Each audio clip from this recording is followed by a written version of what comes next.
Como les decíamos, hoy vamos a hablarles de la Segunda República. Eso fue un periodo en la historia de España en el que quizá de forma convulsa se vivieron muchos acontecimientos que derivaron en una guerra civil. Pero ustedes saben algo de esa Segunda República, que comenzó en aquel mes de abril del año 31, que coincidió obviamente con la salida de España del rey Alfonso XIII.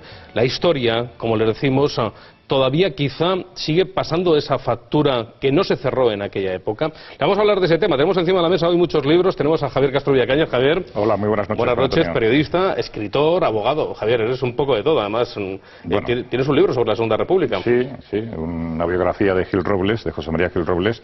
Uno hace lo que puede, ¿no? Y además, como tenemos esta clase política que también pretende mantener viva todavía esta parte de la historia de España, pues hay que documentarse y hay que también investigar sobre aquel suceso histórico. Bueno, hay que decir que durante esa época tuvimos dos jefes de Estado, dos presidentes de la República, pero un sinfín de gobiernos y de presidentes de gobierno de esa república, ¿no? Sí, fue una época muy inestable desde el punto de vista político. También es verdad que se celebraron en distintas elecciones y eso promovió distintos cambios de gobierno, pero también hubo revoluciones, golpe de Estado monárquico y también socialista y separatista, y luego finalmente la guerra civil, con lo cual una época muy interesante, pero al mismo tiempo muy triste también de nuestra historia. Bueno, una época que además es fundamental. Hay que recordar que para muchos escritores y muchos historiadores la guerra civil no comienza en el año 39, sino que lo hace en el año 34, ¿no? Con la Revolución de Asturias, con la Revolución de los Mineros Asturianos,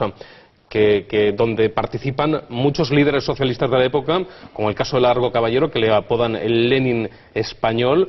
A Manuel Azaña incluso también los detienen por todo aquello, y curiosamente quien controla aquella rebelión es el general Franco, en favor lógicamente en ese momento de la República, ¿no? Sí, el general Franco con el abuelo de Zapatero, porque el abuelo de Zapatero también participó en esa represión para evitar los objetivos que buscaban los revolucionarios de Asturias en el año 34.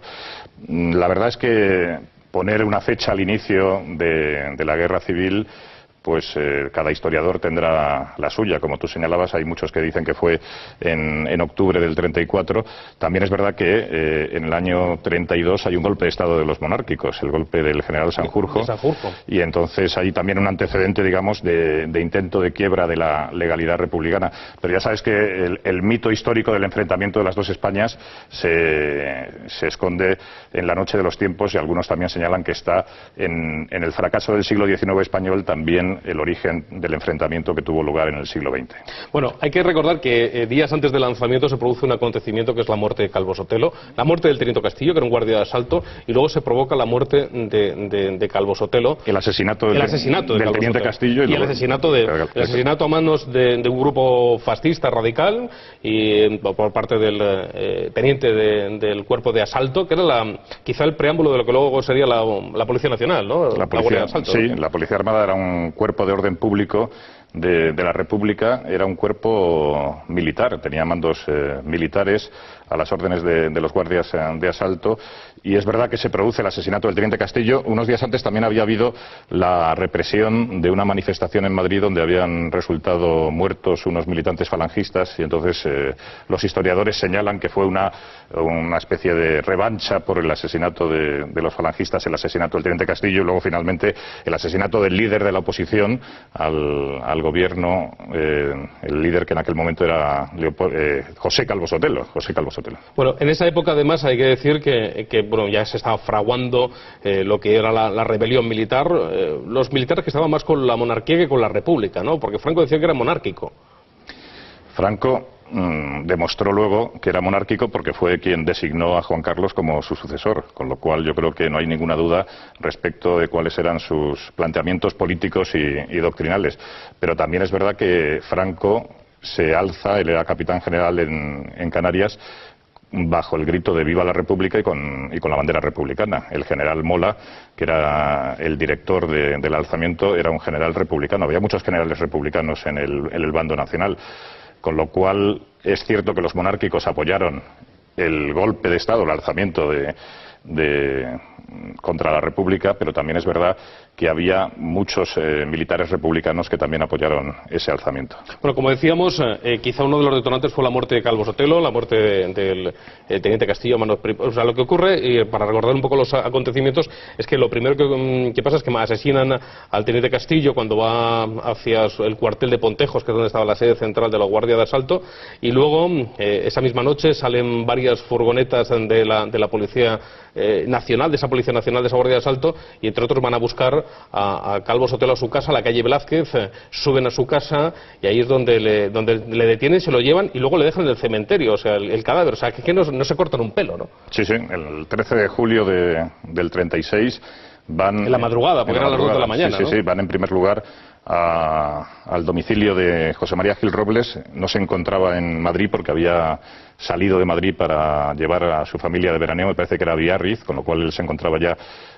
fuera de la capital de España, y al no encontrar a Gil Robles, pues deciden ir a buscar a José Calvo Sotelo, que era el líder de Renovación Española, el líder de la oposición, y él en principio le llevaron una orden de detención, y él pues comete el error o tuvo la confianza excesiva de acompañar a esas personas que fueron a su domicilio, que naturalmente eran policías, eran guardias de asalto, llevaban una orden de detención falsa y lo que hicieron es asesinarle. Pero es que fíjate, tengo aquí la instrucción del juez que instruye el caso esos mismos días, y dice textualmente, tenemos imágenes en este caso del cuerpo ya sin vida de Calvo Sotelo, y dice que estaban en el servicio, y escribe el juez de instrucción, que estaban de servicio en la puerta de la casa del señor Calvo Sotelo la noche última, o sea, está tomando declaración a los 2 guardias que tenía de escolta Calvo Sotelo, dice, y pasó ante ellos una camioneta oficial ocupada por una veintena de hombres, vestidos unos de uniforme de la Guardia de Asalto y otros de paisano. Un grupo quiso penetrar en la casa y la pareja de seguridad se opuso, pero el más caracterizado les enseñó un carné de la Guardia Civil, un oficial de la Guardia Civil, alegando al propio tiempo que iban al piso del señor Calvo Sotelo a cumplir un servicio. Y ante las manifestaciones del oficial y su identificación mediante el carné, pues iba de paisano, le permitieron subir con algunos de sus acompañantes. Otros, los de la camioneta, se quedaron en la puerta y además se apostaron en las bocacalles inmediatas, impidiendo el acceso de los transeúntes, y cacheaban a todo el que pasaba. Mientras esto sucedía, el señor Calvo Sotelo se asoma al balcón de su casa preguntando a los declarantes si los que habían llegado eran agentes de la autoridad, y la pareja le contestó que sí, e insistiendo dicho señor 2 veces más en su pregunta de que si eran auténticos agentes de la seguridad, y le repitieron otras tantas la misma contestación afirmativa. Pasado algún tiempo, no hubo mucho, durante el cual la pareja habló con algunos de los de asalto y con el chofer, el cual les dijo que la camioneta, cuyo número de orden y matrícula no repararon, y que pertenecían a la fuerza del grupo de especialidades del cuartel de asalto de Pontejos, en Madrid.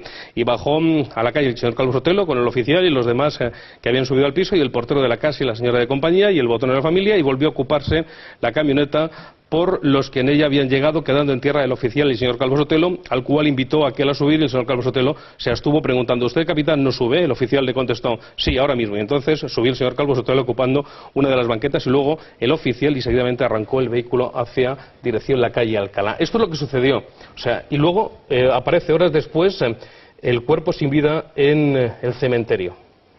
Es curioso, ¿eh? No, es curioso y es dramático. Es dramático. Porque eso lo que demuestra es el grado de degradación que había llegado la situación política, porque entre las personas que van a detener y posteriormente asesinan a Calvo Sotelo estaba el guardaespaldas de Indalecio Prieto, con lo cual ya vemos que en julio del 36 la vida política española se había roto. Se había roto completamente. Bueno, como decíamos, hay muchos libros acerca de los orígenes de la guerra de Pío Moa. Pío Moa tiene mucha literatura sobre esta época. Él se centra sobre todo en que la guerra empieza en el 34, ¿no? Sí, incluso ha escrito un libro bajo esa tesis.